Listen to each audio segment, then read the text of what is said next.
దేవుడు పిలిచిన పిలుపేంటి, నువ్వు చేస్తున్న పనేంటి, అసలు దేవుడిని ఎందుకు పిలిచాడు, అసలు ఆయన ఎందుకు ఆయన పిలుపు నీకు అందించాడు, ఆ పిలుపుని వినిపించాడు. అందరికీ కలిగినది కాదు, కొంతమందికి మాత్రమే కలిగింది ఈ పిలుపు.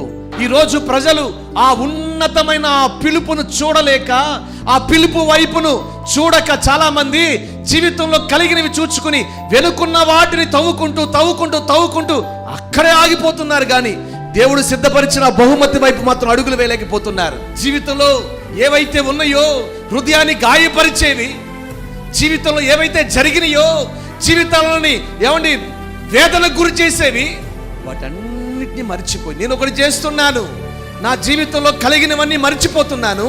నా దేవుడు నా కొరకు పిలిచిన ఆ ఉన్నతమైన పిలుపు వైపు చూస్తున్నాను. కాబట్టి ఆ పిలుపుకు తగిన బహుమతి నేను పొందుకుంటాను. ఆయన సిద్ధపరిచింది నీ కొరకు ఏదైతే ఉంచారో అది నీకు ఇవ్వాలంటే నీవు దేని వైపు చూడాలి? దేని వైపు చూడాలి? అప్పులైపా? దేని వైపు చూడాలి? రోగాల వైపా? దేని వైపు చూడాలి? కుటుంబంలో కలుగుతున్న సమస్యల వైపా? నిన్ను పిలిచిన పిలుపు వైపు చూడు. నా దేవుడు నీకు బహుమతి ఇచ్చును గాక. ఈ భూలోకంలోనే కొంతమందికి అన్ని పిలుపులు దక్కవే, కానీ నిజమే యేసయ్య పరలోక పిలుపు కూడా అందరికీ దక్కేది కాదది.